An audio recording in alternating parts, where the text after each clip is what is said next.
Christmas. I know it's a little bit late. John is decorating for Christmas. It's a little late. Well, I was in the copy room there next to the Xerox machine, and there was one of these plastic bins with some Christmas accoutrements, and I grabbed a few. And so here we are. So for those of you who are not streaming in, which we do stream, the Ride Home Pittsburgh, right? The word Pittsburgh. Oh. You knew. He's new here, Christy. Yeah. It's only written at the top of the The word clock Pittsburgh. every day. There it It's is. right there. Anyway, you can just tune in and see the candles. Okay. Very nice The indeed. candles are really nice. Christy, what do you think about these decorations? What do you think? I love it. Yeah, thanks, It's great. Christy. You? Thanks for backing me up on that. I think it's very Christmassy. Thanks. That's sweet. Kathy, a little less enthusiastic. No, about I like. You know what I like? I like the fact that at about 4:55, you said we don't have any Christmas decorations, and at 4:58, this is what we had. 3:58. Here it is. Boom. But 3:58 is what I meant. Well, that's the best way to decorate. Kind of on the fly. I mean, you don't want to spend too much time worrying about it, do you? How's your house? I don't have not one Christmas decoration Nothing. in my house. Not one. Well, no, 'cause, because my house is going to be You think you put like a destroyed sprig in of a holly couple on the weeks. card table? Not one. Something like that. There's not one sprig of holly on a card table. I mean, that would cheer things up around the Emmons household, wouldn't it? Listen, so I shared before that my house is about to be Demolished. Renovated. The house hopefully will still be standing. Are you bringing those guys in from HGTV? Like all of a sudden, there it is. It's done, and then you don't have to pay anything. That is not true. Wouldn't that be nice? For all of you who watch those shows on HGTV, I want you to know that the numbers that they talk about are not real world numbers. How can they be? Cost-wise, you just have to know that. I think a lot of people feel that they hear that and think, oh, that's the way it's going to be. I don't know. How about whenever there's they no go- labor included in Like those whenever numbers. I like the show Love It or List It. You ever watch that show? It's a good show. Yeah, okay. I enjoy Love It or So the List It. guy, he's always at a disadvantage because he's showing people they go, well, what do you think this house is going for? People go, oh, $850,000. Can you believe how expensive that show's in Toronto? $1.2 million. Yeah. I mean, really? Uh-huh. What's the mortgage payment on a house like that? $1.2 million for your mortgage. It's about $12,000 a month Gee Louise. Oh, if you man. put 10% down. That's a lot of money.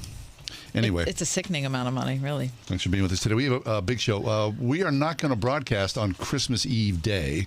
So tomorrow. But we're going to broadcast, but it'll be a best of show. Best of, right. But, I'm saying we're not going to be there live. But, so tomorrow's our last live show. So we're blowing it out. It's going to be huge. I'm bringing snacks. You already brought snacks today, too? I didn't get any. I'm bringing snacks. That's because we haven't opened the snacks yet. okay, good. Yeah, snacks are... Oh, we're starting something new today. What's that? If you watch the stream at the word Pittsburgh, we're keeping the camera on during the commercial breaks. What does that even mean? So that, I don't know, people can see what we do during commercial breaks. We don't do anything You're different. right. I'm just saying. We're just a couple of people. Well, I'm doing something because I'm going to be cutting the cranberry bread that I brought I'll be in. mopping the sweat off my brow. It's about 550. I feel like a turkey in the oven. Right? It is really, so hot. really, really hot. And I keep wearing a turtleneck because it's so cold outside. I really want I to... can't believe it. I'm taking my shirt off. I mean, one of my shirts. What is happening? One of my shirts. Jeez. I got two shirts on. Jeez. And I don't want to run afoul of corporate culture because they say you have to wear a shirt with a collar, right? Do they say that? They say that it's part of the employee it is in the handbook. It is in the handbook. For men. For men. Page 9. Yeah, but not for women. I've got it underlined in yellow marker. It comes up. It's a sore point once in a while. Is it? I'm just saying. Yeah. Okay. All right. Without further ado, it's a big news day. It as really always. is. Kath, please give us the news stories of the day, the top 4 at 4. For Wednesday, December 22nd, 2021. Number 1. A lengthy and substantive article in today's New York Times reports rising attacks on Christians in India, a nation becoming militant in its rejection of any faith but Hinduism. In multiple stories detailed by the Times, and the article is absolutely worth your time. Police are called to outbreaks of violence but don't intervene or restrain the aggressors. There are a bunch of tales that are told in this piece. One, Pastor David is talked about. Pastor David was not converting anyone, but the organized assault against his church, this is the words of the New York Times, was propelled by a growing anti-Christian hysteria that is spreading across this vast nation, home to one of Asia's oldest and largest Christian communities with more than 30 million adherents. Anti-Christian vigilantes are sweeping through villages, storming churches, burning Christian literature, attacking schools, and assaulting worshippers. In many cases, the police and members of India's governing party are helping them. Government documents and dozens of interviews reveal. In church after church, the very act of worship has become dangerous despite constitutional protections for freedom of religion.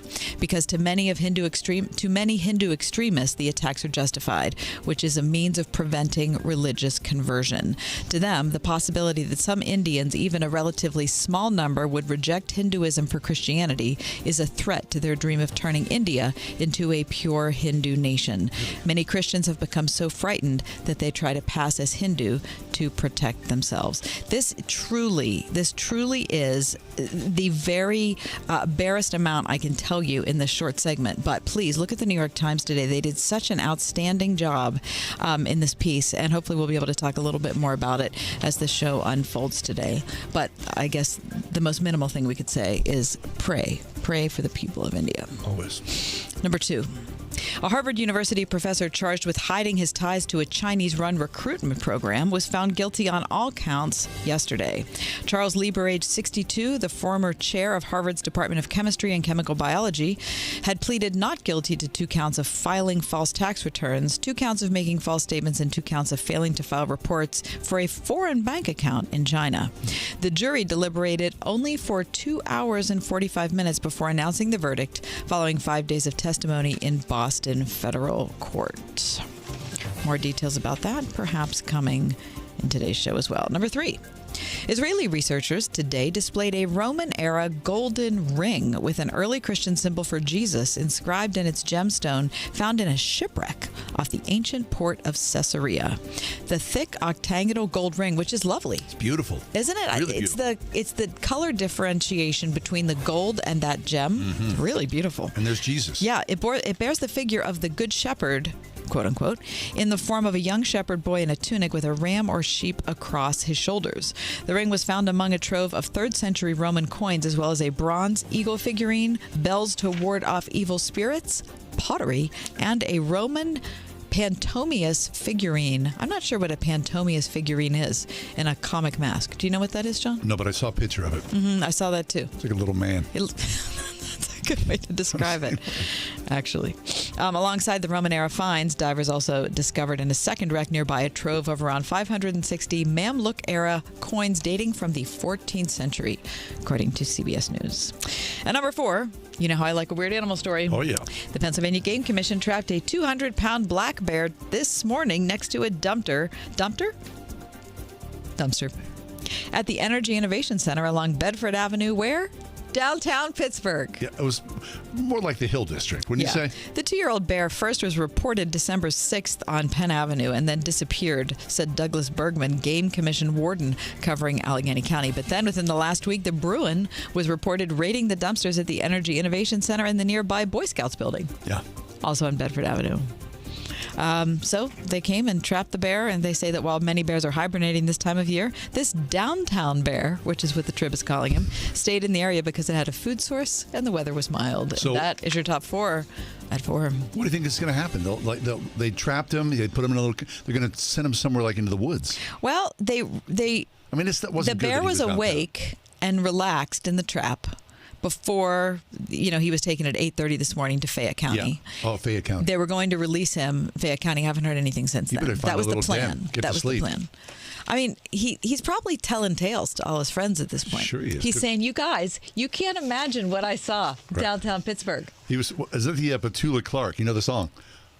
Downtown. Oh, yeah. Boy, that's an annoying song, isn't it? That's a terrible song. That's terrible. It's an old song. I also would like to say that the bear was not aggressive toward people. Because his belly was full. He was very, very happy. And maybe he wants to become a Boy Scout. All right. Is that all? That's it. Okay. That was 4. Do you want me to do a top 5 of 4? No, I'm good. Took my shirt off while you were doing the news. I took my shirt off, and I feel good about it. I got the T-shirt on. All of a sudden, numbers for the streamer sky. No, I'm like in violation of the corporate mandate, but there we go. Anyway, take a quick break. We do come back. Wendy also is going to join us next. She's written a new book on forgiveness. It's really good. It's just really How excellent. Are you at forgiveness? Bad. How are you? Oh, like a real pro. We'll talk about it next on the ride home.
All right, so Christmas is here, right? I mean, Christmas Eve coming up, Friday, Christmas Day, Saturday.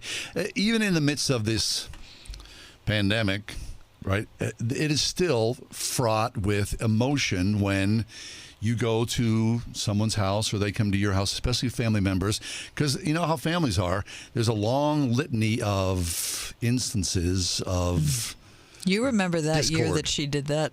Oh, I do. I mean, sometimes, you know, I'll just say me. I remember things that are so untoward or so brutal that, you know, years later, and I don't know why this is my incubator for regret and fear. I'm in the shower and I remember something and I think, ugh. Why is it the shower is like the place where emotions run raw? Is that Oh, does I do the same thing. the shower? Maybe the world would be better off if we all were like in the shower and we would just Together? Like, no. Seems weird. It's like a John and Yoko thing all of a sudden. It's kind of weird. Wendy Alsop is with us. She's got a brand new book Wendy's called going to be like, really? Right. Do I have to be on the show again? I Forgive You, Finding Peace and Moving Forward When Life Really Hurts. Wendy, welcome to the show. This is a great subject. Yeah, thanks for having me. Yeah. Okay. So let's skip the shower thing, or maybe we'll return to it before the end of the segment. It's true, though. Yeah, but what John is saying is really true, that the things that hurt us, we tend to replay. Again and again and again. Absolutely. And especially if they haven't been addressed. Resolved. Like one of the things, they haven't been addressed or resolved, or the other person who did it to you has never fully acknowledged what they did. It's very, very hard to put something to rest in your own head when the person who harmed you doesn't even understand how they harmed you or care. Yeah, yeah. Wendy, so you have a lot of personal experience with forgiveness. Also, you've set up your new book, which is called I Forgive You, Finding Peace and Moving Forward When Life Really Hurts. I'm talking about the story of Joseph and his brothers, which I think is probably up there with my favorite biblical story. It's epic in every way, right? I mean, it has everything in it. It's got betrayal, it's got poverty, it's got great success, it's got, sexual temptation, it's got famine, it's got plenty, you name it, and it's got like a great story of, I'm sorry and I should have done better at the end. It is epic. And the other thing it has is it has a superhero who is not inhuman, like a superhero we can identify with. It records 5 different instances of Joseph weeping. So we are not left to think that Joseph was some kind of superhuman person who navigated all of this without the kind of inner struggles we have. But he hurt through all of this. Yeah. So if Joseph hurt and that pattern's there, I mean, how many millions of people have read that story? Mm-hmm. We all identify ourselves with one of the characters in the story, depending upon the season of our life, right? Yeah, we do. And we have, as much as we have a model in Joseph of forgiveness, we have a model in Judah of repentance. And that's the other beautiful aspect that I try to bring into this story, is that it's not just about Joseph bearing the weight. Judah's story is very intimately, details of it are given as well as almost a juxtaposition to Joseph's character is Judah's iniquity and self-interest and sexual perversion as opposed to Joseph's sexual purity. But then Judah has a radical transformation.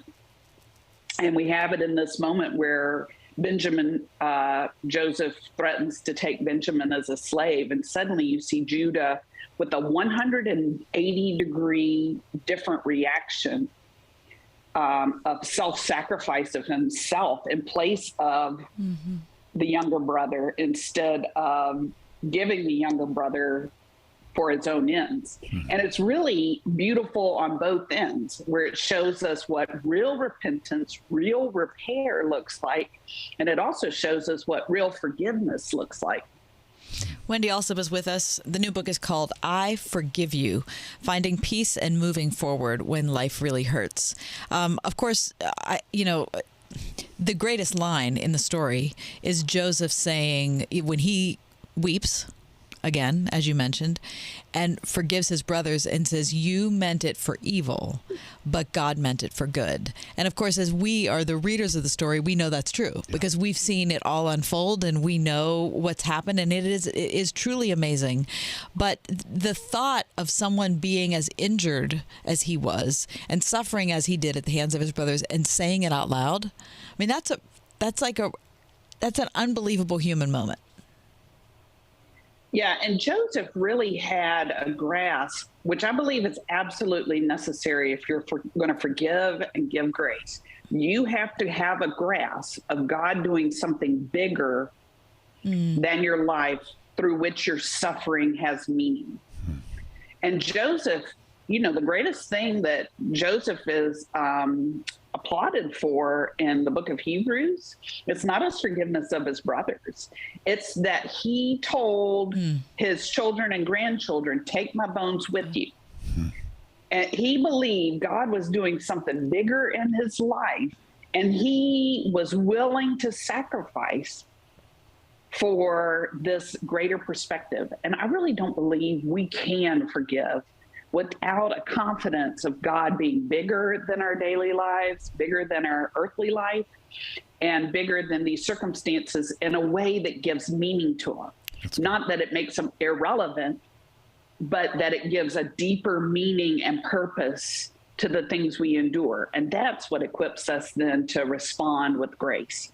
So then, Wendy, as dysfunctional as most of our families are, that confidence in God transcends the dysfunctionality. I mean, few of us can match that story that we talk about with Joseph, but there is still a lot of hurt and a lot of anger and a lot of just deep resentment and fear in families' lives. So is that the cure? Is that the panacea for all that?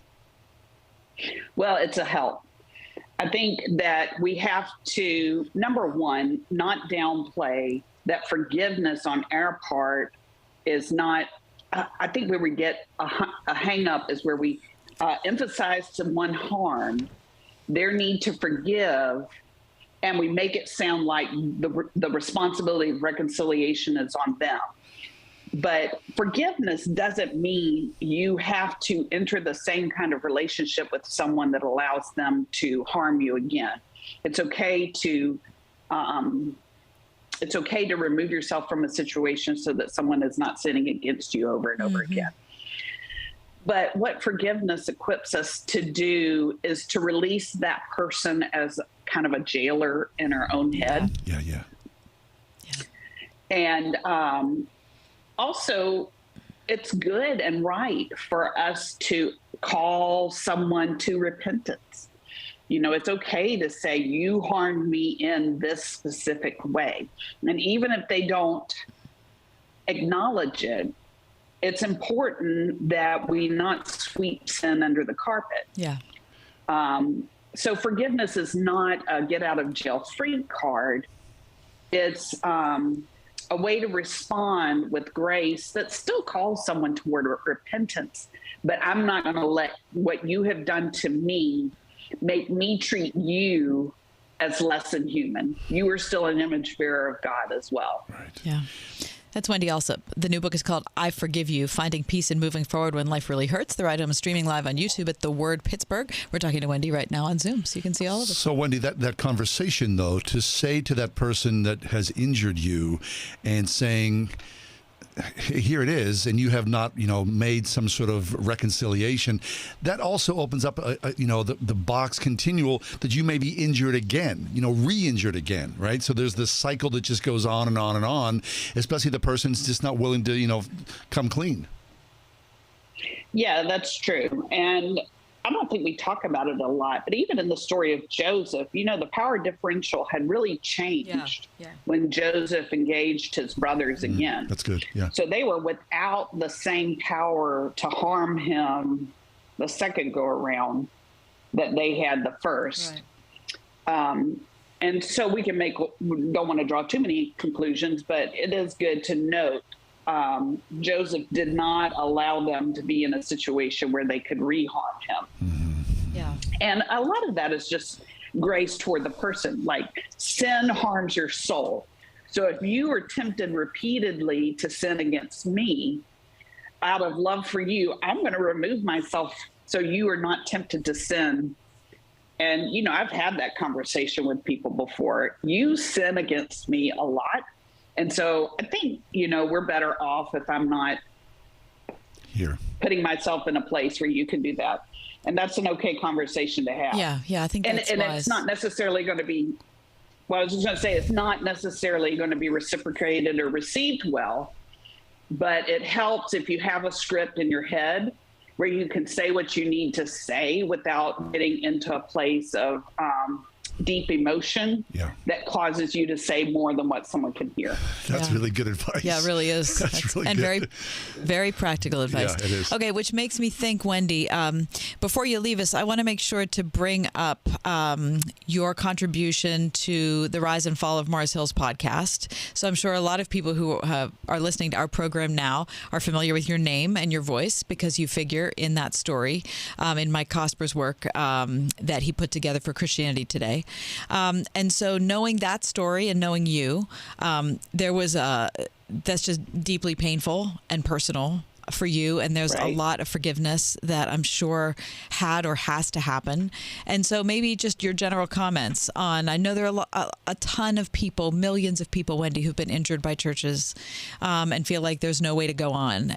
You're an example of someone who was injured by a church and did go on. So I don't know. What would you say about that? Well, the thing that happened for me that really was life giving was that when I moved from Mars Hill, I moved into a church with a pastor who understood church hurt.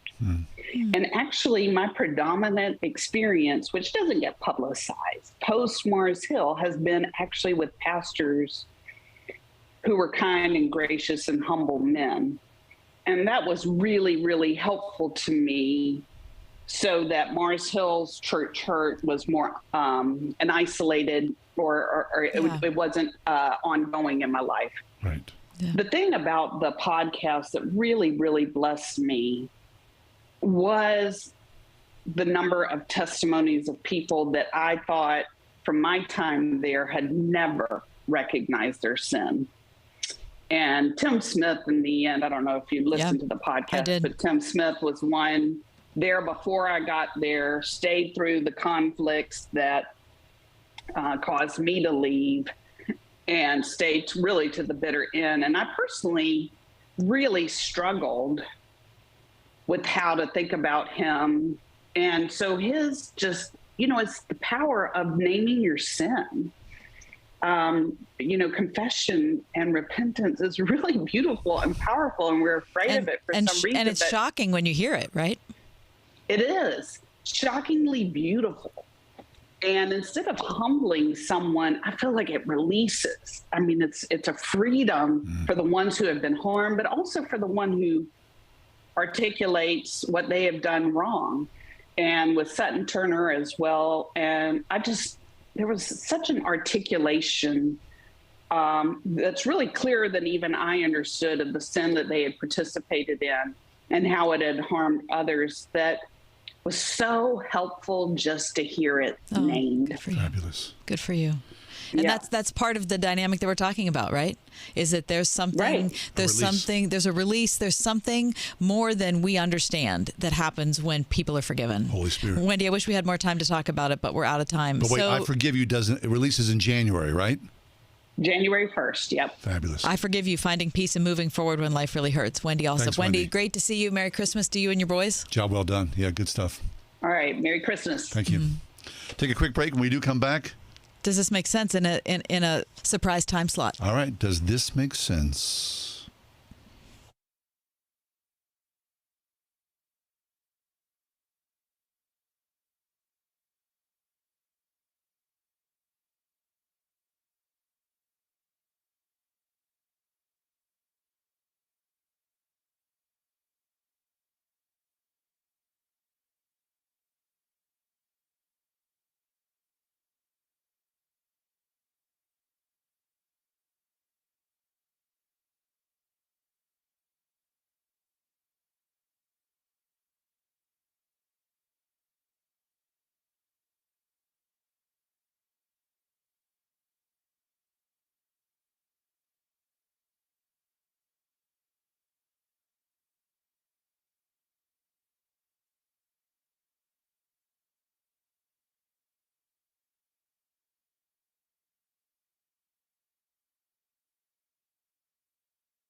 Does this make sense? Does what make sense? The cash register. Waiting in line at the cash register. Does that make sense, John? Yeah, it makes perfect sense. What are you going to do? Just tap your card and walk out the door? I don't Yes, like that. that's This whole new that's thing exactly now. what we're gonna do. We're going to take your stuff Yep. and walk out. Then it's kind of No, like, no, I'm not saying that you need to take your stuff and walk out. they do that But like, now. but there's a person there. But you don't. Who can just the person, the cash register can walk around. The person can be the cash register on their little phone or their iPad or whatever and say, "Are you ready to check out?" And you say yes, and then so there's no more waiting in line at the cash register. And then all of a sudden it becomes like a smash and grab. Like you got your, Pringles and like you're running out the door. It makes a lot of confusion. I feel like we can work it out in a way that makes sense, and there's no more line at the cash register. How long? I mean, seriously, with all the self-serve cash registers going on right now, do you wait in line long? When's the last time you were at the mall? It's been a while, but it's Christmas. I was there last night. Well, it's Christmas. I was there today. You're waiting in line? Uh-huh. Really? You know why? Because it's a cash register. Well, it's Christmas. It's once a year. I went in one store to buy something for my husband, Yep. and I bought I said, okay, I'd like this. The guy says, great. He pulls out his iPad, takes my card, swipes it, puts it in a bag. See you later. Easy peasy. Easy peasy. Doesn't make sense, John. No, I disagree. I think the cash register makes sense, and I need it. I need it to be there. I do. Things are emotional changing grudge. too much. I We need some can't take away the cash register. give me some stability in my life, for goodness sake. All right. All right. Does this make sense? Glitter. Okay, I get a Christmas card. Hey, look, they sent us a Christmas card. Open up the Christmas card. What falls out is like 8 pounds of like Christmas star glitter. I'm like, who sends glitter? And then I had to like bring out the vacuum. Where do I see that guy? He's a friend of mine. Where do I see him? I'm gonna say what? What's the deal with you and your glitter, my friend? Does that make any sense? There's glitter in any, unless if you're 6 and under, glitter makes sense. Otherwise, don't send glitter through the mail. Are you asking me or telling me? Does it make sense? No. Glitter. Not in any way, shape, or form, John. I thought you might go for the glitter. For those of us who feel the need to have some clutter-free space, glitter just goes in and just mucks everything up. Holy Every moly. last thing. Making a mess of I things. can't stand it. All of a sudden, I'm getting the dust button. How about if you open it over your Sink? or over your laptop, Oh. and then you've got little sprinklies inside your keyboard? Don't do it. Oh, it's It was a way good to break heads up for me, friendship. because I was like, okay, I guess I have to have like a safe space next to the cash register to open up my Christmas mail. Why are things so complex? All of a sudden I got, Omicron, from the glitter or something like that. Whatever it is. Heaven help us.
We went out on Sunday and got our Christmas tree. Did you? Yeah, which is weird. I always sort of have like a sense of, despair. Like There's a lot of despair. John uses the word a lot. I do. I went out to the woods. You cut down like a living thing, and then you drag it in your living room, and put some lights on it, and like that's supposed to make everything better. Well, you don't have to do that. Well, I just feel like the necessity of it all. But it makes me wonder about, what's the deal with the Christmas tree? Mm-hmm. The origins of the Christmas tree. Why do we do what we do? Just because it's been a tradition. Spencer McDaniel's with us. He's a student at Indiana University of Bloomington, pursuing a double major in classical studies and history. He's obsessed with the ancient world and writes about it consistently. His main area of study is ancient Greece, but he wrote a piece that we saw called The Origins of the Christmas Tree. And Spencer, this is a job well done. Thanks for coming along today. Thank you. So, Spencer, in my head and in my, I guess, what is it conventional wisdom is that Christmas trees are a pagan tradition, ancient pagan tradition. Like the Druids. In fact, the church I go to, there's no Christmas tree in the sanctuary because it's, it is of pagan roots. What? What do you say? Yeah, so this idea that Christmas trees are of ancient pagan origin is very widespread. There's kind of three different arguments I've heard people make for its supposed ancient pagan origins. The first one is I've heard people claim that it's an ancient Canaanite practice, and this interpretation clearly comes from a misreading of the book of Jeremiah, chapter 10, verses 1 through 5, which reads as follows as translated in the New Revised Standard Version. It reads, quote, "Hear the word that the Lord speaks to you, O house of Israel. Thus says the Lord, do not learn the way of the nations, or be dismayed at the signs of the heavens, for the nations are dismayed at them. For the customs of the peoples are false. A tree from the forest is cut down and worked with an axe by the hands of an artisan. People deck it with silver and gold. They fasten it with hammer and nails so that it cannot move. Their idols are like scarecrows in a cucumber field, and they cannot speak. They have to be carried, for they cannot walk. Do not be afraid of them, for they cannot do evil, nor is it in them to do good." And there are three reasons why this passage is almost certainly not talking about decorating Christmas trees. The first is there's no evidence in any ancient sources for the ancient Canaanites decorating evergreen trees in the manner that modern people might decorate Christmas trees, let alone doing so for any kind of winter holiday. Yeah. The second reason is what Jeremiah describes here actually matches very well with what is known from other sources about the process of creating cult statues, which was a very widespread practice in the ancient Levant that's attested in tons of sources. And basically what they would do is you would take a piece of wood and carve it to look like the image of a deity, and then they would often decorate it with precious metals like silver and gold. And the third reason why this probably isn't about decorating Christmas trees is because the main thrust of what Jeremiah is saying here, the big point he's trying to make, is that these things people are creating cannot talk and cannot move.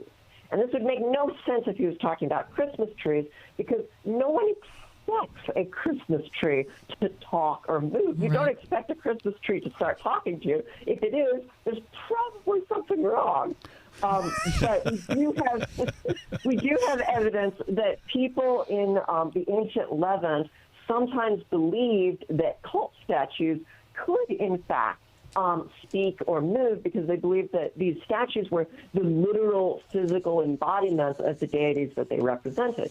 In fact, we have evidence from Egypt of people, of supposedly cult statues delivering verdicts in court trials. Not quite sure how this works. Really? I'm guessing that it involves some kind of priests interpreting what the statue supposedly says, or some kind of ventriloquism or something. But it's very clear that what Jeremiah is talking about in this passage is he's condemning Canaanites who are carving cult statues of deities. He's not talking about Christmas trees.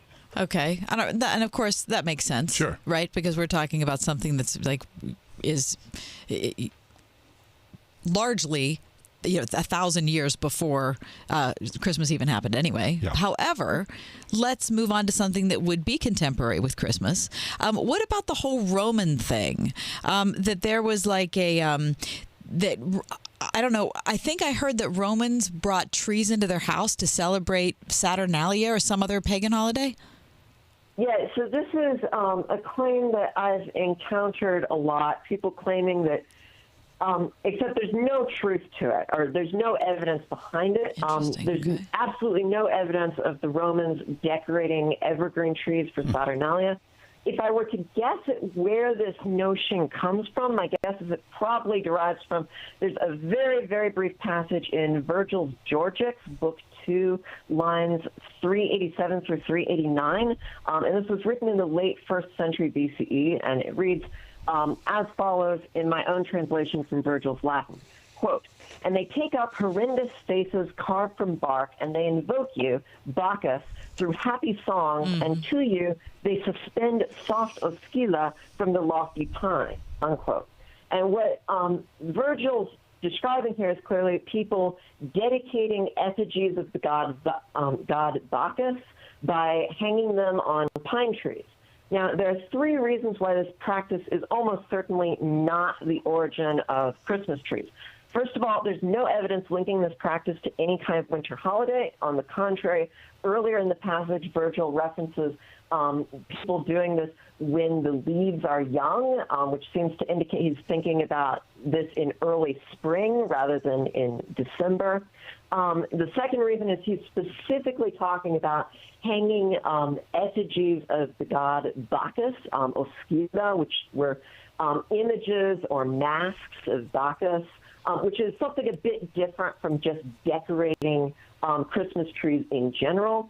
The third reason is because this is the only passage in the entire corpus of surviving Roman literature that it contains an unambiguous mention of this practice. And there's no mention of it for the earliest attestation of Christmas trees isn't until over 1,500 years after this passage.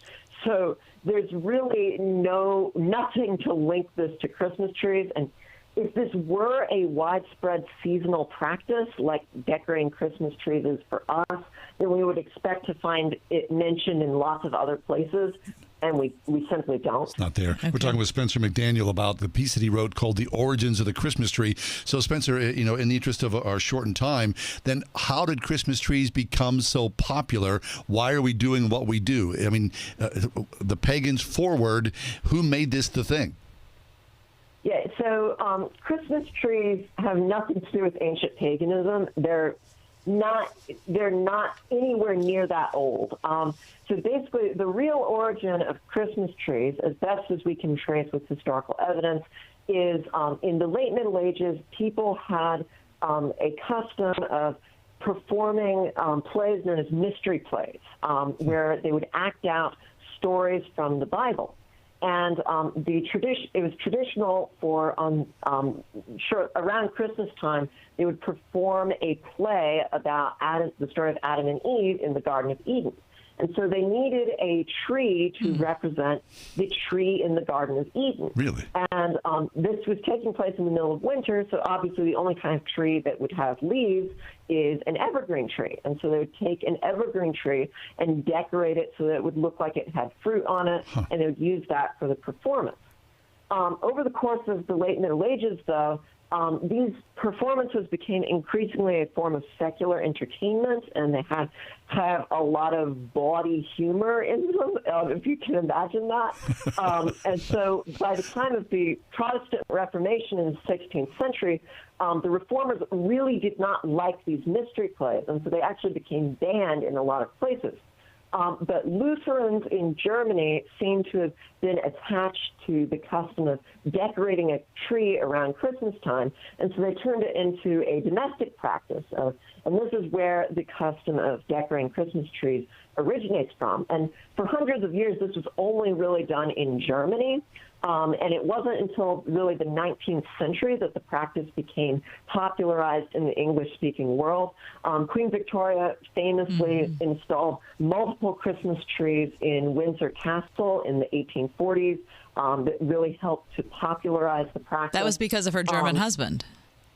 Yeah, and so basically the custom really originates with 16th century German Lutherans. It's not an ancient practice in any way.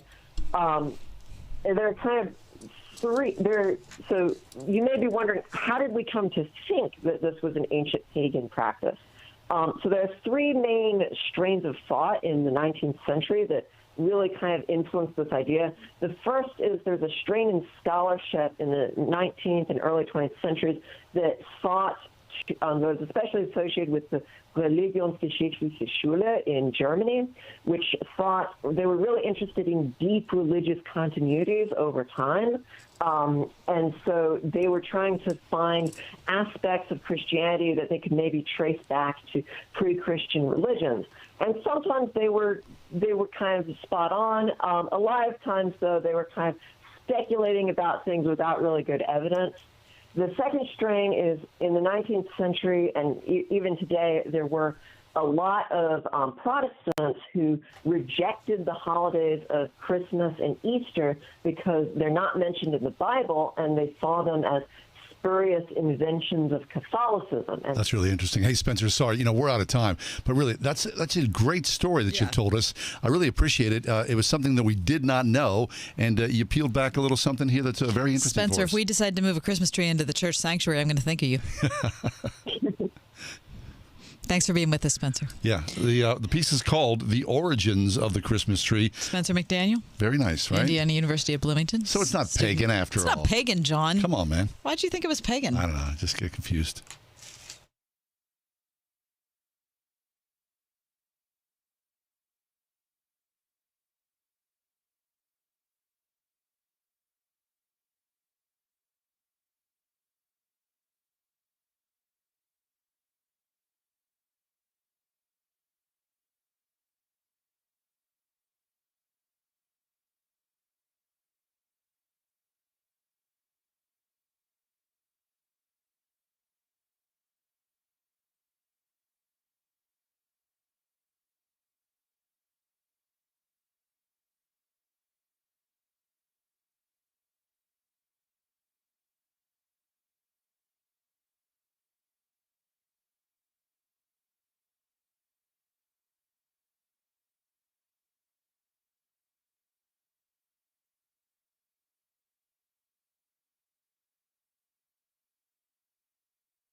Oh, we're back on. Listen, Cass brought in some cranberry bread. It's the Emmons cranberry bread, Oh, my goodness. It's chock full. That is delicious. isn't it? Of all the things that we have made over the years, the four of us in my small nuclear family, this is the oldest lasting tradition. Is it? Well, I can Is see this. why, because it's so satisfying. It's so Christmassy, and it takes forever to make. Why?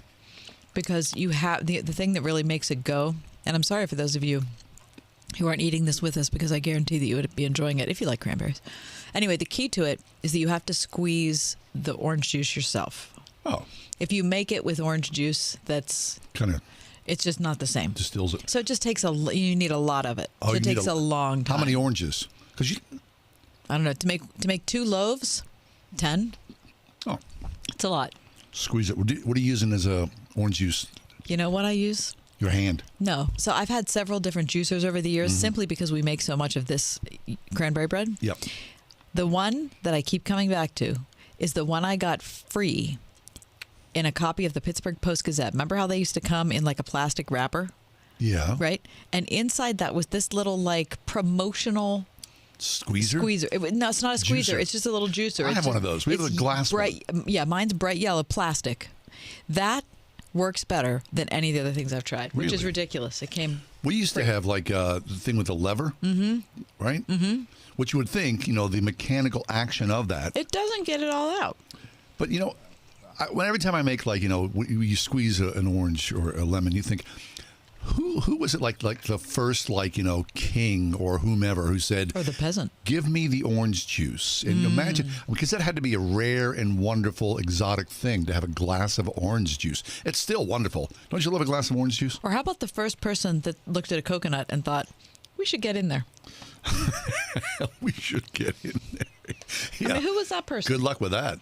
Because, my dad used to bring a coconut home once in a while. We thought it was like whoa, holy smokes. All of He a sudden, brought it was like exotic, right? Exactly. Your dad was cosmopolitan. all of a sudden, the 7 Hall kids would stand around and go, that's a coconut? I can't believe we've got a coconut. Meanwhile, I bought it like, at Dandy Dollar for 39 cents. Right. And then all you really wanted was it in a Mounds bar anyway. Didn't matter. Anyway, kudos to Anna. Yeah, Anna, my daughter made this loaf that we're currently eating. I mean, don't you love Christmas treats so much? I really do. Once a year it comes around, you go, because you're not going to have cranberry like in, July. No. But in a cold, hey, it's going to be 20 degrees in it. You put any ice cream on this? I'm not going to try to take it to I've another never level. done that, but I bet it would be delicious. How about some Ready Whip? We're not doing that. Anyway, 5 o'clock hour coming up next. Please stay with us. We got lots to talk about.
In our reading, one of the things that I really love is Pittsburgh Magazine.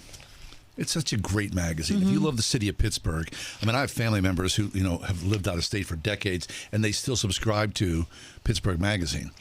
Well, today, Pittsburgh Magazine named Dr. Freddie Fu the Pittsburgher of the Year. Freddie Fu, you may know. How would you describe him? I mean, Well, when I worked in the School of Medicine for 5 or 6 years. He was just legend. He was the head of the sports medicine program He in the invented School of sports medicine I mean, he was here in the city. He was the dude. yeah, I think it was 1986 or so. That's when he started, the sports medicine event. He was creator of UPMC's world-renowned sports medicine program. I'm reading here from UPMC.com. Let's get right to the source. And also longtime chairman of Pitt School of Medicine's Department of Orthopedic Surgery and head team physician for Pitt's Department of Athletics. So Pittsburgh Magazine in 1999 named Freddie Fu one of the 100 most influential Pittsburghers of the 20th century. That's how deep I had shoulder replacement surgery during the pandemic. And I went down to the South Side, to the Sports Medicine Center, which is named, of course, after Freddie Fu. And everybody there, I mean, in that same sort of mold. When you walk in there, you feel like you're the only person in the room. And of course, I'm not an athlete, but they made me feel like, my body was something to be treasured and to be preserved and to be brought back to full vitality. Isn't that great? Oh, so, I mean, Freddie Fu, he revolutionized. I mean, it made Pittsburgh the destination for world-class athletes around the world to come here and to be repaired, to brought back to fullness again. So when Freddie Fu died in September of this year, it sent shockwaves not only through the medical community, but through the sports community, the philanthropic community. His life touched so many people in so many positive ways. And he passed away at the age of 70. Such a young man. Oh, my goodness gracious. But what an impact. And, in reading this article in the Pittsburgh Magazine, they said that he made you feel, let me try to find this quote, that he demanded so much from everyone around him, he would make you uncomfortable, but never in a mean way. It was in a way that would make you grow.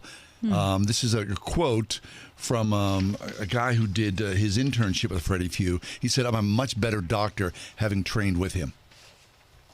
I mean, that's so cool. It really is. I remember he passed away in September, and we were shocked. Because of course, you don't know he was sick. Right, we didn't know he was ill, but also just such a young and so vital in his professional life and so beloved and skin cancer. Yeah, work? metastatic melanoma. I mean, something that's so small starts out so small, right, and dives deep into your body. Well, there's a whole different panoply of skin cancers. That's just one kind, and obviously the most fatal kind. Freddie Fu was survived by his wife of 47 years and also a son and a daughter and a bunch of grandkids. His mom was still alive at his passing. Really? His mom's name is Mabel. Mabel Fu. Which is a name I love. Well, anyway, I mean, kudos to the Fu family, and we are at a loss here in the city of Pittsburgh for losing Freddie Fu, Dr. Freddie Fu. The weird thing was, I mean, he was, a world-class surgeon, but everybody called him Freddie. Like, you're on first name basis with this guy. I mean, he ruled UPMC for many a year in a, not in a negative way, but in a really profound way. He changed people's lives for the better forever. So, Pittsburgher of the Year, Freddie Fu. Yeah, and a good call. Pittsburgh Magazine, right? Definitely. Very, very good call. Yeah. All right, we're going to step away. When we come back, it's not your birthday. What do you mean? That's what Tony Turner told her kids apparently at Christmas. Oh, good advice from a single mom. Tony Turner joins us in a few minutes here on the ride home. Pittsburgh's Christian Talk on Word FM.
Pastor Tony Turner is back with us. She's a counselor, a teacher, the Gracism Task Force. You can find that on Facebook.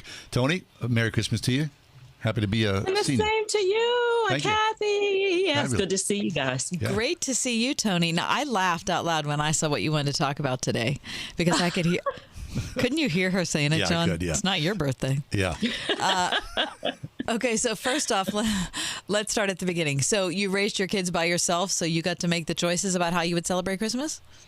Yeah, I didn't always raise them by themselves, but their dad was a Jehovah's Witness, so he didn't do any holidays, but always did Christmas.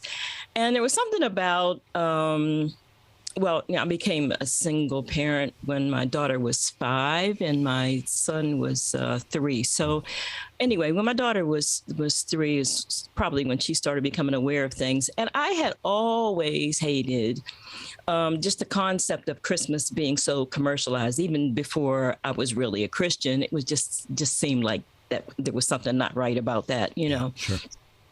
So, you know how people really, traditions are somebody's idea of how things should go. And I figured since somebody could have an idea, I could have another idea. So what I did was I said, I want my children to always know that I'm going to tell them the truth about things. So there was Santa Claus, Right. and then there was God. Right. So God, you can't see, but you could see a Santa Claus in every department store. So how do we navigate that? You know, so my first thing was, there's a Santa Claus, but he doesn't really bring you anything. I worked hard for my money. And so I just wanted I didn't want to have to tell them later on that I lied, you know, especially if I wanted them to tell the truth about things. So I would say, yes, there is a Santa Claus in every department store, but he doesn't bring you anything. But, you know, the reason why we celebrate Christmas, and this was especially after I had become a Christian, the reason why we celebrate Christmas is because God gave his best, which was himself poured into a human being. He gave his life. He gave his son. And so because he gave, we should give. So because it's not your birthday, don't present me with a list. On your birthday, you can present me with a list. But we would always get a birthday cake for Jesus. And, you know, go to the store and have them write Happy Birthday, Jesus on it. And what we would do in order to celebrate is we would give just like God gave. So I would give them money and they would buy things for other people, as opposed to just getting things for themselves. Now, my daughter, you know, since she's been grown, she said, but Mom, we always got something. And I'm like, sure you did, but that wasn't the focus for my kids at Christmas time. And I think that as a result, they became very generous people, as opposed to, you know, looking forward to Christmas so they could get stuff. And, you know, I felt pretty good about that, you know, being able to, you know, handle it that way. And that was our tradition. So, you know, I was like, you know, we have this birthday cake for Jesus, and basically Christmas dinner is birthday party for him. How would you feel about it, John, if you came to a party and it was your birthday and everybody got something except you? Yeah, that's a ripoff. Yeah, right. Or even if they had dinner and didn't even mention your name. You know, so I think also one of the things that I appreciated, I had an opportunity once to go to the island of Curacao. And I love the way they did it because they could, you know, you could still have your commercial day, or they had maybe a commercial more than one day, but what they had was a holiday called Santa Claus. That sounds real close to Santa Claus, right? And they had this character, Santa Claus, who would ride around all over the island, not necessarily one person, but he would ride in a convertible, and he had these little elves in the back. They were elves, but they were called Zortepiets, which was kind of like a demon, So if you were bad, you weren't going to get anything, but they would go around and they would, give out little, commercial gifts and things like that. So that was their way of having fun, but it's also a Catholic nation. So they would make sure that Christmas Day was a high holy day. That's where we get the word holiday. And yet, even though people say happy holiday, they're not trying to keep it holy, Right. And that was always what I wanted to do, is just have that day set apart as, a holy day to celebrate our Lord and Savior Jesus Christ. And, like I said, it's not your birthday, so don't give me a list. Tony, that's so fabulous. I mean, what a game plan. And, and what I take away from this is that you see your kids now as adults and you see them as generous people, because the focus is not on themselves. The focus was elsewhere. So really, that's an excellent job you did. Well, hopefully so. You know me, I'm always thinking outside of any box. But, on the side of just, making sure that we really lift Jesus, on that day. Yeah. I mean, we all know that, he probably wasn't born on December 25th. Sure. But what does that matter? We celebrate it. And I think that it should be, something that our day is just devoted. It's really just celebrating him and enjoying each other, during that time. Fabulous. Tony, we're talking to Tony Turner, a Pittsburgh-based counselor and teacher. I want to hear what your kids thought about that when they were little. I mean, I know that, when kids are little, you don't feel like, when you're a kid, you don't say, why is my life like this? Because it's just your life. Right. Yeah, but did they ever get to a point where they were like, Mommy, Joey, who lives next door, makes a Christmas list? No. Okay. I never got that. All right. I feel like this. Our kids accept the culture that we give them. Yes. And I've just never been one that wanted to do things just because everybody else was doing it, and I just think that, they never complained about it. They just did what we did, and that's what culture is. And I just, just like, I think a lot of parents, the whole Halloween thing and, the whole Easter bunny thing, and we give that to our children. They don't just come here thinking, well, hey, it's Christmas. That must mean, I present a Christmas list, But, for example, on Thanksgiving, I remember, it was either Thanksgiving or Christmas, a couple of times we went to nursing homes to sing. It was Christmas because we sang carols, and we went to different rooms. My kids went screaming and kicking all the way. And I remember at one point, because the people were so excited about, us being there to sing with, for them, until my kids, I remember my son, he so transitioned until he was like, there's somebody over there that, they need a song. And so we had to go in that room and sing for them. And it turned out that they actually enjoyed it. So fabulous. Okay, so then as little kids, which is great, right? You set the tone. They accepted that tone easily. Now, as adults, where are they? I mean, there you are. Your kids are grown. Do you go to their house for Christmas? What's it look like for you now as a family? They usually come here. Unless somebody insists. Now, because it's a season, you can, pretty much do what you want. Sure. But for the most part, they usually come to my house. Now, with the advent of COVID, I'm not sure that we're doing, the whole household full of, but,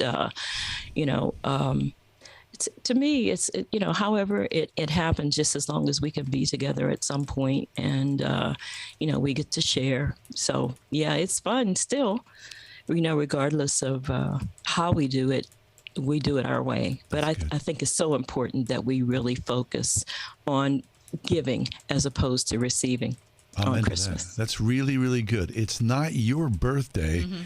Tony, thanks a lot. I mean, you've been a guest with us over these many years, and we really appreciate your presence. You do. You think outside the box, and that story is going to stay with me today. That message is going to be with me. So I always appreciate your time here with us. Oh, thanks that I enjoy being with you guys, and you're going to have to share with me what you were laughing about before I came on the air. It was something ridiculous, Tony. You guys were laughing so hard. Do you remember what it was? I have no I don't idea. even remember. No. Our minds are like sieves, Tone. Come and join us, Tony. I mean, let's get rid of all this stuff and join us in studio soon, okay? Fabulous. Cool. Merry Christmas. Good to see you. Love you. All right. God bless. Merry Christmas.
So here we are. I mean, people are making their last minute plans. It truly is like, wait a second. The whole thing with Tony Turner, wouldn't you love to have someone? It's not your birthday. Right. All this mad rush that we're doing. Yeah. No, I know it takes, some of that sheen off in some way, but the way that she raised those kids, that's a really powerful message I just heard. Yeah, sure. It's interesting to see how different people do it. Yeah. How you approach it as a family. Right. Now, did you have big, weighty discussions with your wife about that? or was it no? See, you're right. It was just something that just kind of happened. No, right? I you know what I mean. In some ways, I just tried to replicate the joy and the thrill of my own childhood. Mm-hmm. Right. Sure. That's all I wanted. I wanted my kids to be excited like I was excited when I was a little kid. Right. That's all. My Christmases when I was little were so dominated by the ethnic makeup of our family. Oh, yeah. That it was much more. It's not that I didn't like presents. Don't get me wrong, because I like myself Who doesn't a like present. a present? But it really, to me, was much more about the ethnic tradition of it. Really? Mm-hmm. Yeah. For us, it was like, in some ways, not ethnic, but just the assembly of everyone. Yeah, just everybody The being large there. extended family, which was like gigantic. Right. Cousins and all that whole thing. What happened to when did that change for you, getting together with all your cousins and all that sort of thing? I mean, like the matriarch died, Okay. and that Changed everything. everything, like Right. boom, and I saw it as a kid. My grandfather died, then my grandmother died, and that was like the center point of the family. And so then it shifted from their house where everybody gathered to, the family sort of like splintering off and doing it because it was easier, I guess, in some way. I don't know why, but it just kind of shrunk. Right. And do you think this is true? I'm going to ask both of you this, Christy and John.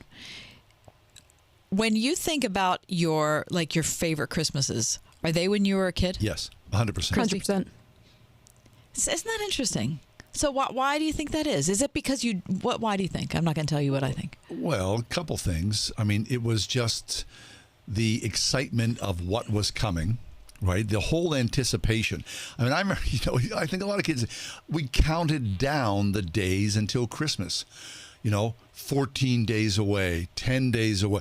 I mean, I don't know how old I was, 7, 8, 9, 10. You were like leaping out of your skin. You were so excited by what was going to happen.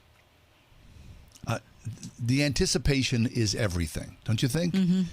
I mean, it was rare to be disappointed. I don't think I was ever disappointed. One year I got sick, and I slept through Christmas Day. I woke up Christmas morning. I was super sick. My mom said, you have to go back to bed. I didn't even open my presents. And I slept till the next morning and then woke up, and I was okay and sort of opened my presents by myself. That was the weirdest Christmas I ever had. But it was still fun. It was a blast. Christy, why do you think that your favorite Christmases are when you were little? It's just magic, the magicalness of Christmas. Mm-hmm. How about you? Well, I think it's because it's what you're saying, what you're both saying. It's magical because you're not doing it. Yeah, it's being done for you. Right? You're the recipient Yes. of it. And that's what makes it so amazing. Like me showing up at these elaborate Christmas Eve dinners where there were multiple courses. Yes. And I remember being a kid, like being maybe 6 years old, and the plate of potato and cheese pierogies would come out. And my great aunt would say, potato and cheese. And then you say, oh, okay. And then 4 minutes later, sauerkraut. Yeah. And then those pierogies would go around. And then they would say, cottage cheese. I mean, it was like the bottomless well. It was Yeah. like if we sit here all night, are different varieties of pierogies going to keep coming out of the kitchen? Yeah. Because you don't have to do it. You No. don't know anything about it. And so it's just like wonder after wonder. Yeah. But then when you become an adult, right, and especially when you get married, and then, it falls upon you to create that. It changes things. Not to say that it's not a blast, because it is a blast. Right. But there's just heck of a lot of work involved. But it's different. It's different. Yeah. So is it important to you, like with your niece, Christy, is it important for you to like preserve that magic thing? Like, do you take that seriously? Yeah. Yeah. I mean, who doesn't want to be thrilled by the moment, right? So what about the preparation? I mean, how are you? Okay, so and again, I have to go back to Tony. I mean, Tony sort of like, she drew a hard theological line in her family. That was her choice. Yeah. That's what she wanted to do. It's not your birthday. Most people don't do that. But what she did was fabulous as well. But if you're traditional and you're preparing for your family, for your kids, especially, you have aging parents, aging, relatives, you're driving this whole thing. How do you prepare for that? Right? We're going to open up the phone lines. I'm having a hard time like getting my words out today. A little bit. Okay. Usually that's my problem. 800-320-8255. The phone number is 800-320-8255. We want to hear from you. And the question is, how are you preparing for Christmas this year? Do you have a thing like Tony Turner had a thing, or my ethnic, Polish Christmas when I was a kid and that we still do now? Or how do you prepare for Christmas? And the other question is, are you doing more or less this year? Okay. Now, so last year, COVID Christmas number 1, right? A lot of families, they were singular. They stayed away, did they not, right? Yep. Some people chose not to gather. Are people doing that again this year? Again? I hope be, I'm not going to gather? Well, I think I've learned in COVID, I'm not going to tell anybody else what to do. No, of course not. I mean, it's everybody's making it up as they go along, right? And people are going to gather. I think for this year, Are you gathering with your family? Yes. Are you gathering with Christy? Yes. I'm gathering with my family. Yeah. Were you alone last year for Christmas? Yes, we were. Christy, were you alone last year for Christmas? I mean, my nuclear family, we were together. Yeah. But you were alone. You didn't. Yeah. Not Okay. aunts and uncles, not, the extended No. family. Same with us. All right, 800-320-8255. We want to hear your voices. I mean, you can chime in on the stream. The Ride Home is streaming on YouTube at The Word Pittsburgh. If you want to chime in on the stream, I'm happy to read that as well. But we'd love to hear your voices at 800-320-8255. The question being, how do you prepare for Christmas? What do you do in particular? And are you doing more of it or less of it this year? Yeah. And is it important? I mean, I think everybody felt kind of robbed last year. Like, Heck yeah. And now, again, that's why you kind of go, what? Wait a second. All of a sudden, the CDC's chiming in again, and people are, back to wearing masks again. And, go, oh, now there's this, you just roll your eyes and go, what the heck? Again? Mm-hmm. So I want to prepare. And, I think it's still, it's obviously a very joyful season, right? We want and need to celebrate as families, as communities, as a country, right? To honor Christ the Lord, the baby Jesus. At the same time, there's politics involved, right? There's health involved. There's all this other stuff.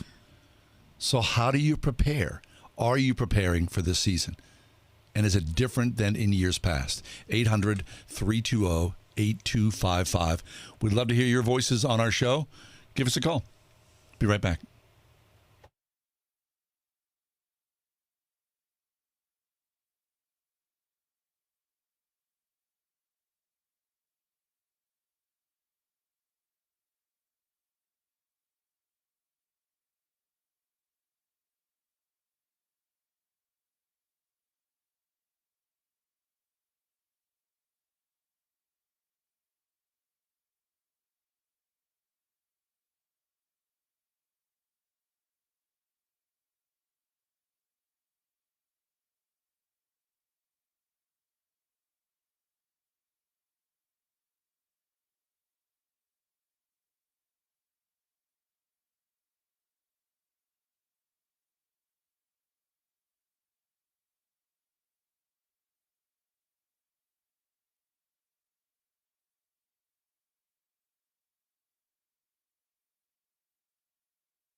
Bethany just sent a text message saying, well, this one's foamy. It's phony. Hey, thanks for being with us. We're taking phone calls at 800-320-8255. How do you prepare for Christmas this year? Are you doing more this year or less than last year? Give us a call, and we'd like to hear your voices on our show. 800-320-8255. Let's go to the phones. Hey, Jim, thanks for coming along. What do you think? What are you doing?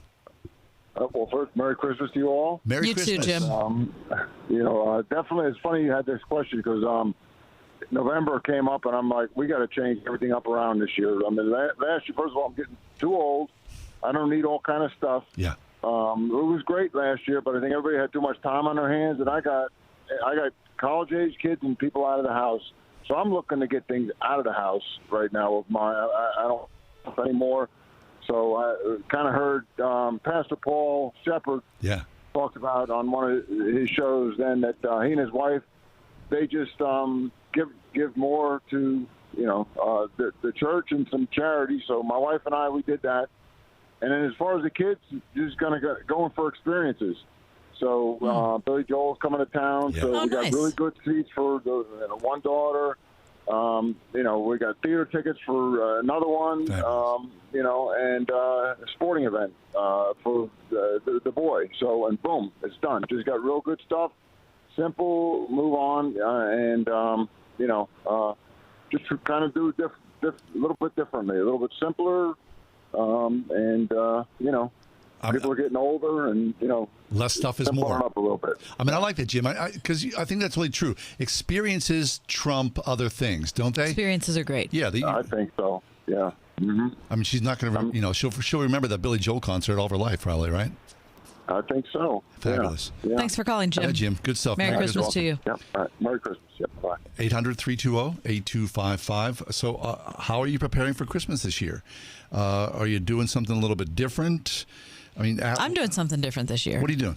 I'm not cooking on Christmas. Oh. For the first time. I was trying to think of how long it's been that I've been cooking for Christmas. I bet it's been 12 years. Really? Yeah. And so I am not doing it. So I'm going to my niece's house in New Jersey. She and her husband are cooking Christmas Eve and Christmas Day. I will bring the pierogies in case there are those of you who are concerned that maybe that wouldn't be included, but it will. You're the pierogi person? I am the pierogi person. Are you getting them from the church? Forgotten Taste in Wexford.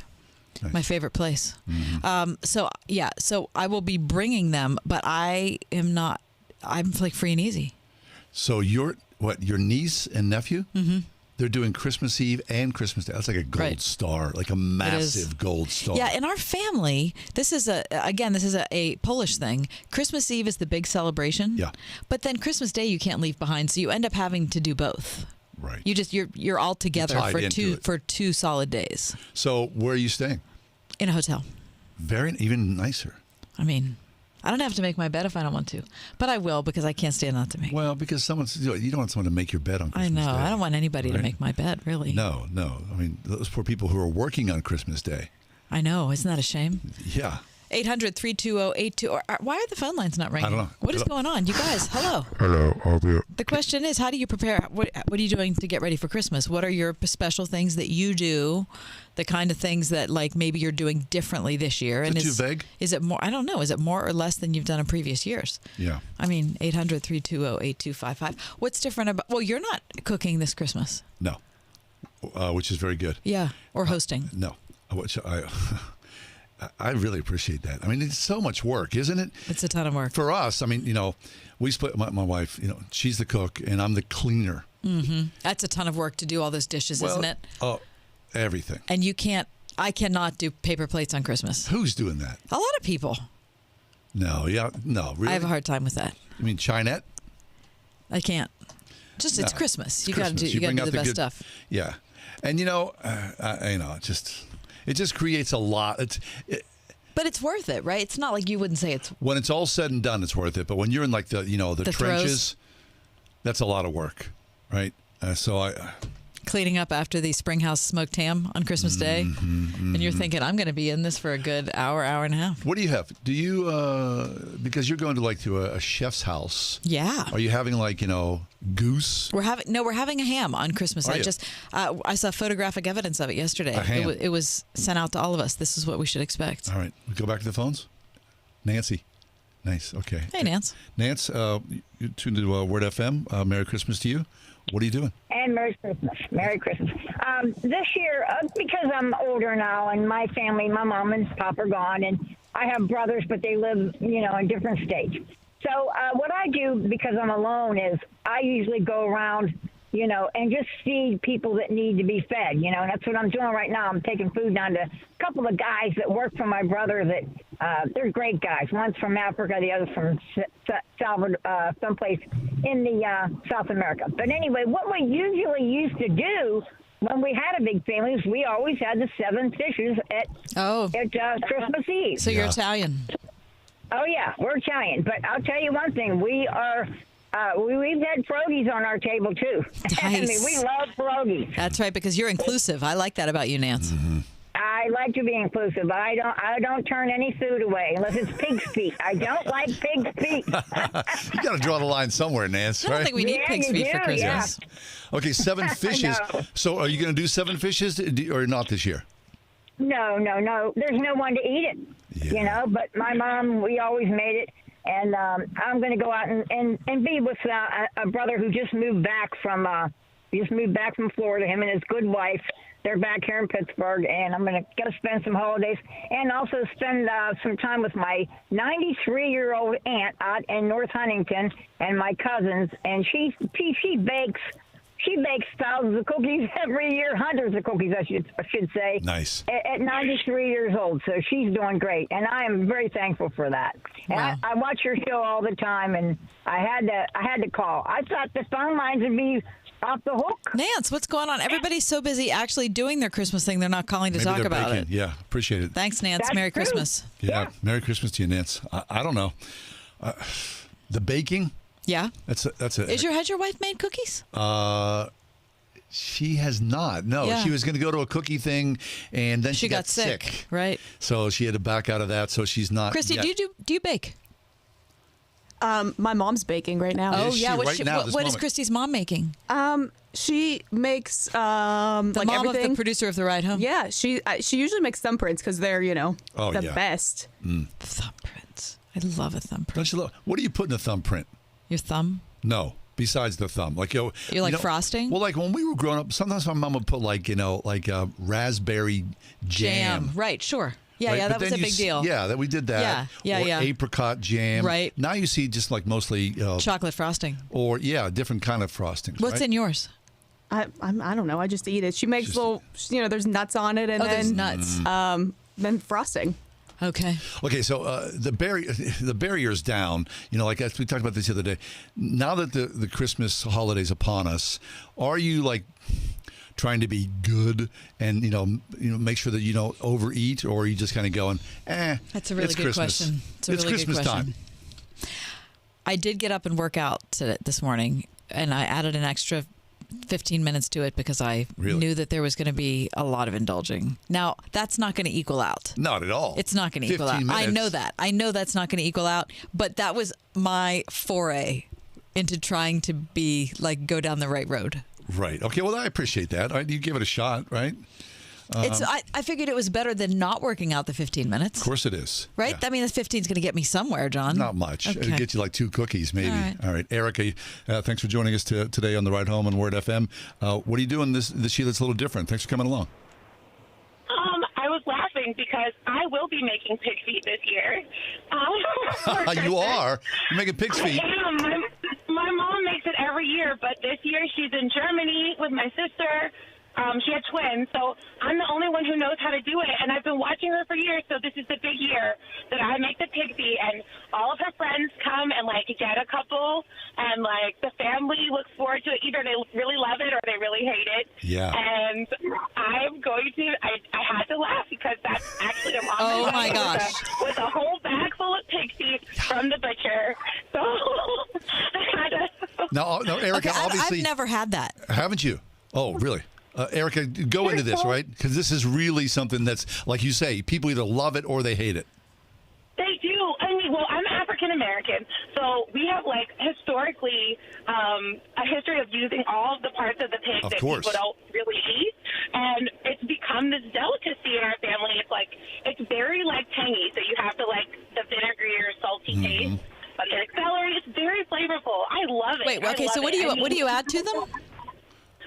Mostly a ton of white vinegar, peppercorn, celery leaves, not the stalks. That's what my mom just sent me a message don't put the stalks in, put the leaves in. So leaves, kosher salt, which makes me laugh because pigs are so not kosher. Right. And So true. bay leaves. I can't remember what else, but that's the gist of it. Oh, and we like them spicy, so pepper flakes. Okay, so and do you cook them in the oven or on the stovetop? On the stovetop, and they have to cook for a whole day. It's Really? they cook for a long time. First, you have to boil them to get all the gross stuff off for a couple, about an hour, and then you pour that water out, and then you start to cook them. Okay, that sounds delicious. It really does. Anything like vinegary, Yeah. salty like that, bring it on. But what about but what about holding the image of holding a pig's feet, right? I mean, They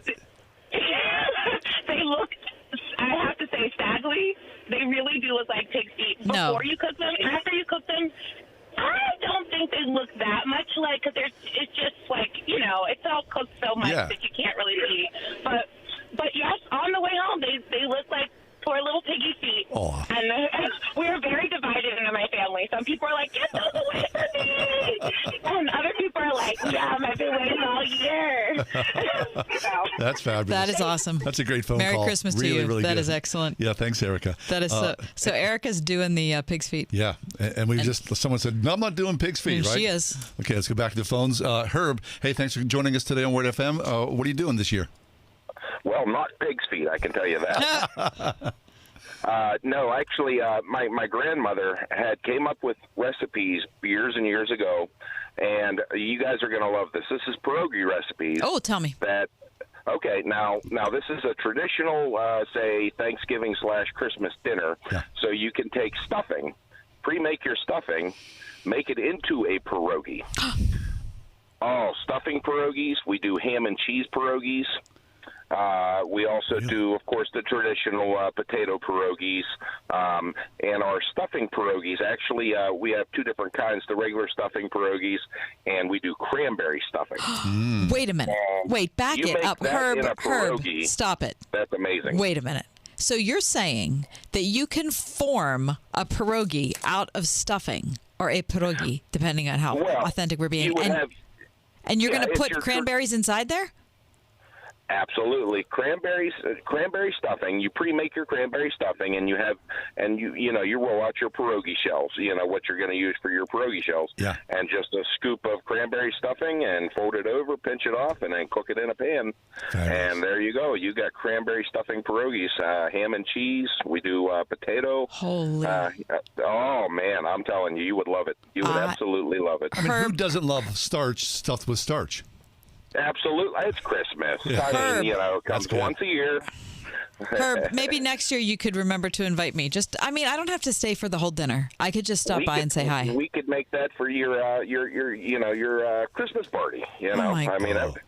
Could you imagine sitting around at your Christmas party and eating stuffed pierogies with all kinds of different stuff? I mean, like that's, it. Do you put butter and onion on top of the stuffing pierogies?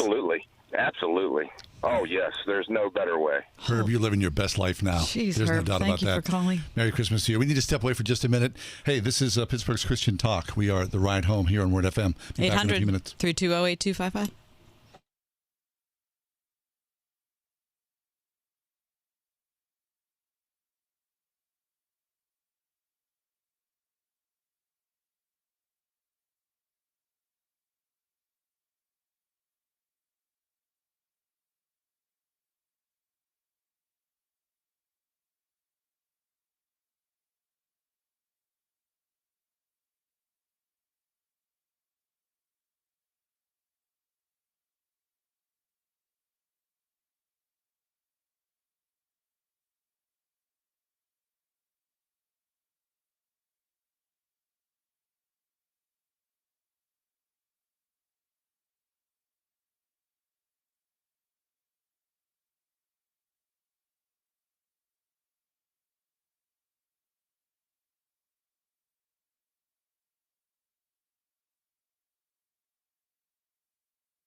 3 minutes. Okay, we can squeeze it. We can squeeze in a little phone call. We can talk to George. All right. Oh, look, our Christmas star is falling. We decorated specifically for this day. For George. Hey, George. Thanks for joining us today. How you doing? Kathy, you cannot be Polish. If you say you've never eaten pickled pig's feet. You know what, Throwing George? shade. I feel you must badly have been about it. rich That never appeared on any holiday table of mine ever, Oh, you're as a kid or kidding. anything.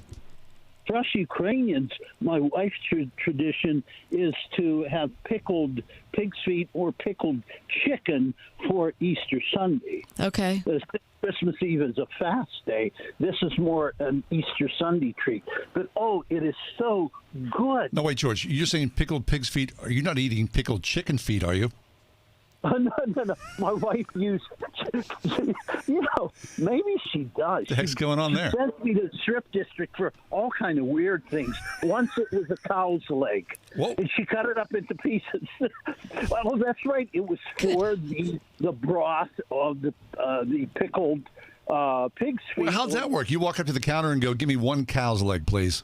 Yeah, there's a store. There's a Polish store. Yeah. It's on the K&D. right side going down the main street in the strip district that sells everything. Tongues, eyeballs, Sure. everything. Yeah, that's why I always buy my kielbasa at Easter. Really? Now we had pickled herring on Christmas Eve because it was a fast day. We used to have no meat. But no, I've never had pickled pig's feet for any occasion, George. Well, it's got them in your future, I'll tell you that. Yeah, because Eric is going to invite me over. It's going to be good. And I'm going to Herb's place for those stuffing pierogies. When Easter comes, I'll send some over. Could you please, very George? Nice, George. Listen, George, you hooked us up with so many pierogi in the past. I mean, George, we love that about you. We love that about you. Yeah. Okay. Blessed Merry Christmas to you, George. Blessed Christmas and to you as everybody well. at your church, too. Very nice. Listen, George's friends, I recognized George's voice when I heard him. Yeah. They're the ones that used to leave pierogi in the Tupperware containers outside the door. I remember know that? Of course I do. Yeah, that's who they are. Fabulous. People are so great, aren't Yeah, that was before you came. So Christy. sad. It was the bomb. I mean, we'd come in the morning and there'd be like pierogi out, like just waiting there for us with like aluminum. It'd be like a Tupperware container, but somebody lost the lid. And so it would just have foil on top. But it did the trick, did it not? It was they were so delicious. Made in the church basement. How is it, we started the show with deep theology and we ended up on pickled pig's feet. That's the ride home. I guess it is. And it's a mix of everything in between, is it not? It really, and we had cranberry bread in the middle. Oh, we sure did. We saluted my daughter Anna for preparing that for us.